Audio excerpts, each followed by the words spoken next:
Aries, tignan natin kung ano ang kapalaran mo ngayon. Keep in mind po na ito ay general reading lamang, so hindi lahat ay makaka-relate, so be open-minded. Sa mga hindi pa po nakasubscribe dito sa ating channel, please subscribe na po kayo and pa-like na din po ng ating video. At sa mga nais pong mag-avail ng ating private readings, ng ating Evil Eye Amulet Necklace at ng ating Tiaras Bracelet, makikita nyo po yung link sa description box. Tarot Intentions by Alian Reyes. Tignan natin ano ba yung ganap para sa'yo ngayon. We have temptation. Lagi itong lumalabas. Ang daming tukso talaga sa paligid. Kaya dapat maging mindful kayo sa mga ginagawa po ninyo. We have healing. Okay, may na-tempt dito. May natukso, pero pwedeng, meron dito, magkakaayos pa kayo. May pag-uusap pa na mangyayari.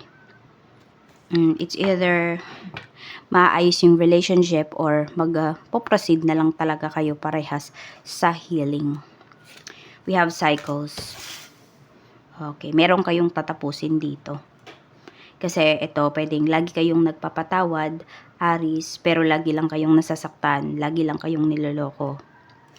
We have home. Pwede po na magiging desidido ka na talaga dito. Mahahanap mo talaga kung saan ka ba sasaya. Pwedeng sabihin natin, yung iba sa inyo, akala ninyo sasaya kayo kapag meron kayong karelasyon. Pero hindi pala. Akala mo sasaya ka sa piling ng ibang tao, pero hindi ganun yung nangyari. Pwedeng sobrang stress pa yung naranasan ninyo dito. Tingnan natin. Okay, tingnan natin. Tignan nyo po kung may mga mold sa bahay ninyo. Kasi pwedeng meron dito, parang ulit-ulit nagkakasakit. Tignan nyo po yung paligid ng bahay nyo. Masama yun lalo na yung mga black molds. Hindi dahil sa hindi naglilinis or what. Hindi dahil sa ganon. Meron pang other factors. Kaya po, pwedeng may ganyan sa bahay nyo at kayo ay nagkakasakit. Tignan nyo yung mga cabinets ninyo.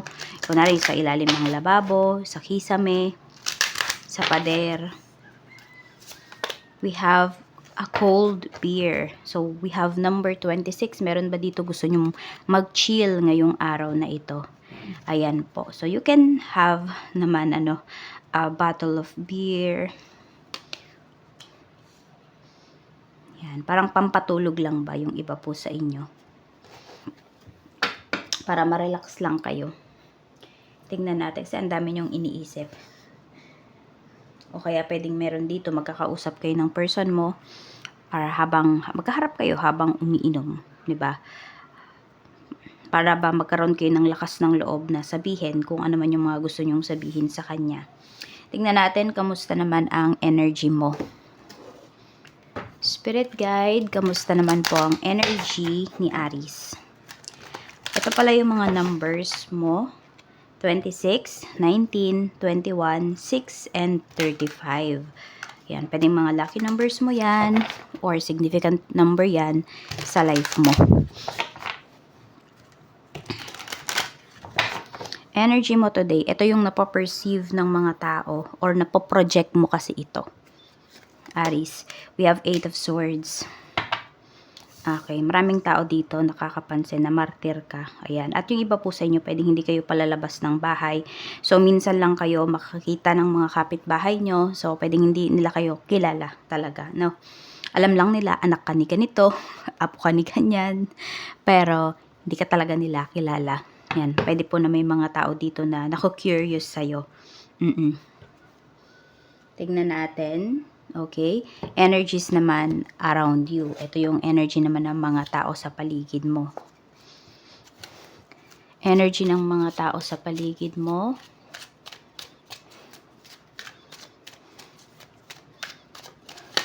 We have the devil. Yan nga, maraming antukso, no?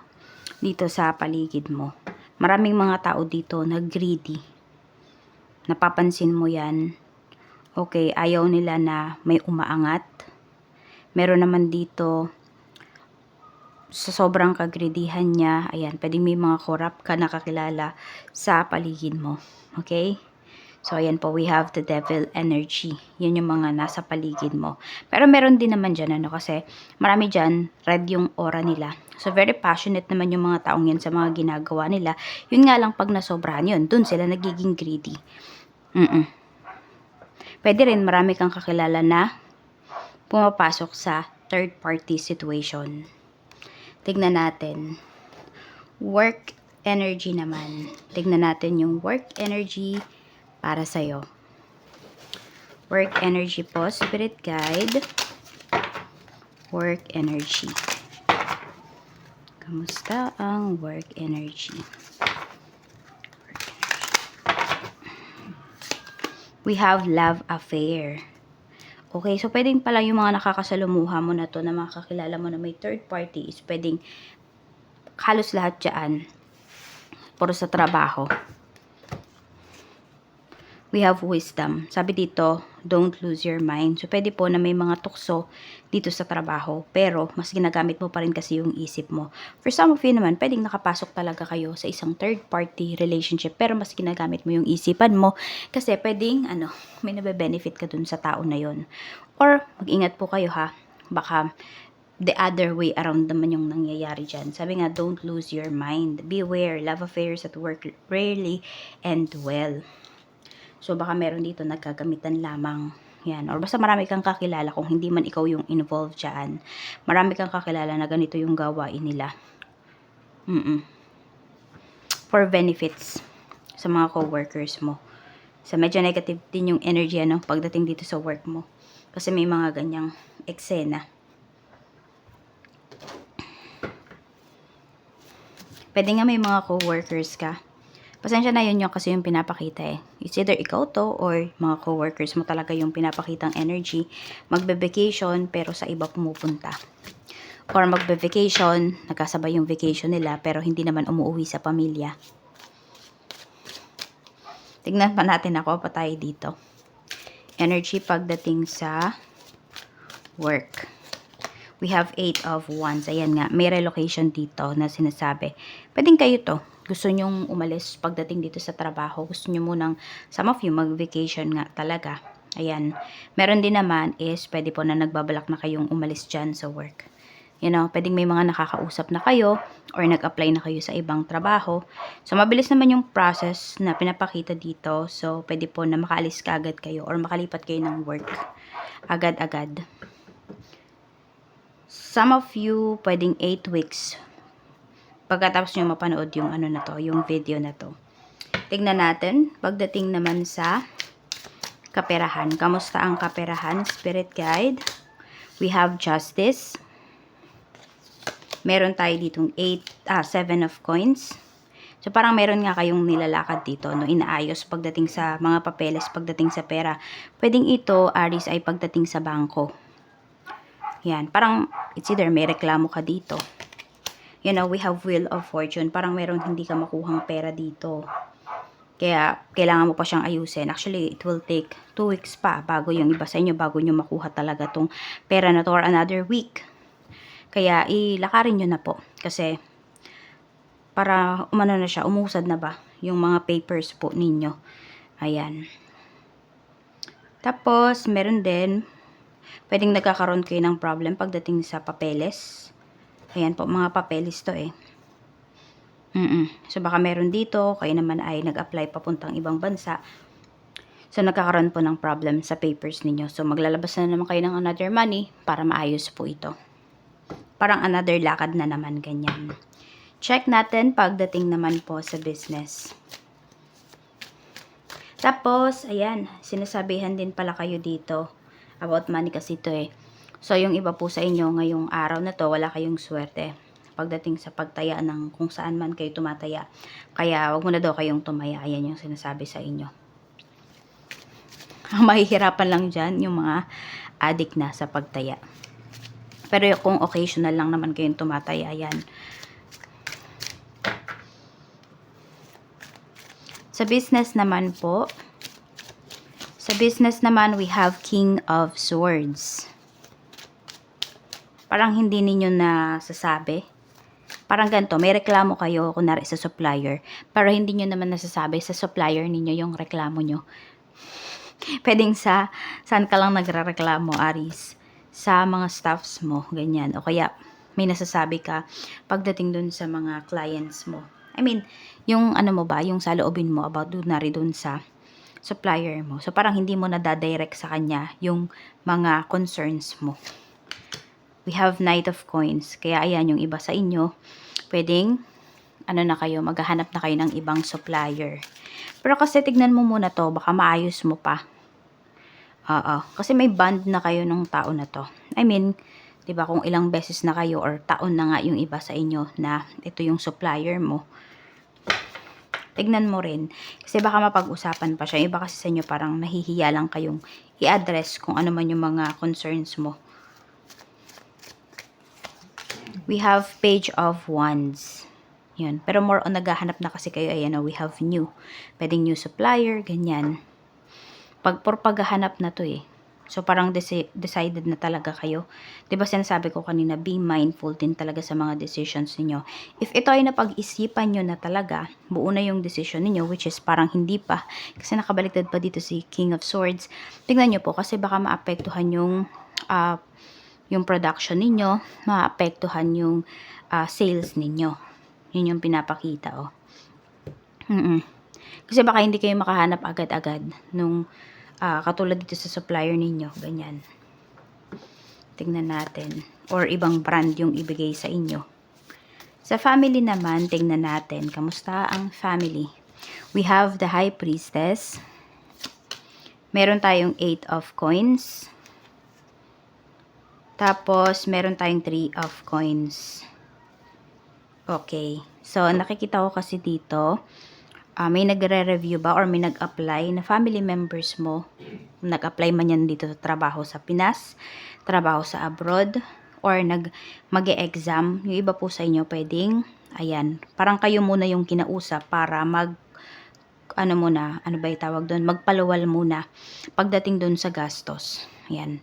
Though napag-usapan naman siya, at hindi ko rin naman nakikita dito na kung kayo yung kinausap na yon or isa sa mga family members ninyo, baka ikaw naman yung nangangailangan dito, is hindi naman po masama yung loob ng tao na yon. But just make sure lamang, no, na mababayaran ka, at kung ikaw naman yung nanghiram dito sa family member na to, is mababayaran mo talaga para syempre hindi rin kayo magkaroon ng samaan ng loob. Yan, so kung wala namang ganung eksena, pwede po na ngayong araw na to may pupunta sa bahay at manghihiram ng pera. Pwedeng yung hinihiram niya talaga, hindi mo mabibigay yan. Pero makakatulong ka naman kahit papaano sa kanya. Sa friends naman, tignan natin. Friends energy po, spirit guide. We have the Fool. We have Page of Pentacles. Okay, marami sa inyo, or I don't know, isang friend mo lang ba to? Lagi mo siyang nakakasundo kasi hindi rin siya palabas ng bahay. We have 2 of Coins. Yan. Pero mukhang may meet up kayo nitong friend mo. Yan. Pwedeng magko-coffee kayo or magmo-mall yung iba po sa inyo. Ayan. Or meron nga dito friend mo o offeran ka ng baka binibenta niya. Yan. Oo, or pwedeng meron dito po yung iba sa inyo, ang business ninyo is sa gadgets ba or cafe. Okay, so pwedeng may mga friends ka dito na hindi talaga sila lumalabas, pero lalabas sila para suportahan ka dito. Ayan, basta meron kang kasundo dito talaga na friend mo, Aries. Check naman natin sa love life. Sa love life po, meron tayo ditong the Hermit. We have King of Wands. At meron tayo ditong the Tower. Okay, so pwedeng medyo naiinis ka sa person mo. Kasi ang dami nang nangyayari dito sa relationship ninyo. Ang daming issues pero hindi niya nililinaw. Oo, parang nagpapa-easy-easy ba siya? Hindi ko rin alam kung meron ba ditong umalis na partner ninyo. Iniwan kayo, ginose kayo. Tignan natin. Kasi nga, di ba, may temptations talaga dito. Ayun, So, parang yung iba nga po sa inyo. Ayun, parang may umalis pala ng bahay. Ito yung energy din na pinapakita dito. Tingnan natin ano yung dark confession ng person. May sabihin pwedeng ito yung mga bagay na hindi niya masabi sa'yo. Diba? Ito yung mga gusto niyang sabihin na hindi niya masabi-sabi. I don't understand what you see in me. I don't feel attractive. Pwedeng, ano ba, ikaw ba yung nagsasabi nito sa person mo or siya yung nagsasabi? Oo. Kung di pala siya attractive, di ba? Pero bakit pumatol siya sa iba? So we have, I'm distracting myself to avoid thinking of you. Ayun pala, distractions lang tong ginawa niya. Okay, kaya may mga temptations dito. Ayun, ngayon, alam nyo na, no? Kaya lang siguro kasi nahuli mo. Kaya, ayan. Or paulit-ulit mo kasing nahuli. So, hindi ba? Ayan, I'm distracting myself to avoid thinking of you. So, kung meron naman po dito, hindi kayo nag-uusap, kasi nga, sobrang tahimik, ginose kayo, kayo pa rin po yung naiisip ng taong to. Pwede naman siyang gumawa ng actions.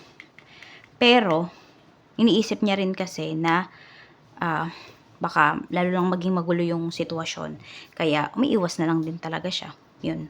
Parang kahit gustuhin man niya na kumilos, ayan, pwede rin kasi na nasabi mo na sa kanya yung mga gusto mong sabihin. Kaya, ano na lang siya. Ayan, iisipin ka na lang niya at tuwing iisipin ka naman niya or naiisip ka niya, de-distract niya yung sarili niya. So, alam mo yung parang sinisira niya yung sarili niya, yung reputation niya. Dahil lang dito, mataas po ang pride ng taong to. So, ayan lang, Aries. Maraming salamat and more blessings to come.